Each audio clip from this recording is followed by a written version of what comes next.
നമസ്കാരം, കൊട്ടാരക്കര മീഡിയയിലേക്ക് സ്വാഗതം. ജോലി തേടിയെത്തിയ തായ്ലൻഡ് മോഡൽ കൈക്കാൻ കൈനാകം എന്ന യുവതിയുടെ മൃതദേഹമാണ് ഒരു വർഷത്തെ തെരച്ചിലിനൊടുവിൽ ബഹ്റൈനിലെ മോർച്ചറിയിൽ നിന്നും കുടുംബത്തിന് കണ്ടെത്താനായത്. 3 വർഷമായി ഇവർ ബഹ്റൈനിൽ ഒരു റെസ്റ്റോറന്റിൽ ജോലി ചെയ്തു വരികയായിരുന്നു. പുരുഷ സുഹൃത്തിനൊപ്പമാണ് ഇവർ ബഹ്റൈനിൽ കഴിഞ്ഞതെന്നും സൂചനയുണ്ട്. സമൂഹ മാധ്യമത്തിൽ നിരന്തരം വിവരങ്ങൾ പോസ്റ്റ് ചെയ്തു വന്നിരുന്ന ശീലം ഇവർക്കുണ്ടായിരുന്നു.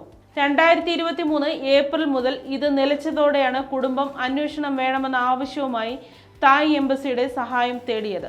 തുടർന്ന് നടത്തിയ അന്വേഷണത്തിലാണ് സാൽമാനിയ മെഡിക്കൽ കോംപ്ലക്സിലെ മോർച്ചറിയിൽ ഒരു ഏഷ്യൻ യുവതിയുടെ മൃതദേഹം സൂക്ഷിച്ചിരിക്കുന്നതായി വിവരം ലഭിച്ചത്.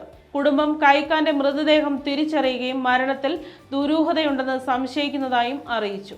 വിഷം കലർന്ന മദ്യമാണ് മരണത്തിനിടയാക്കിയതെന്ന് പോസ്റ്റ്മോർട്ടം റിപ്പോർട്ട് സൂചിപ്പിക്കുന്നതായി അധികൃതർ അറിയിച്ചു.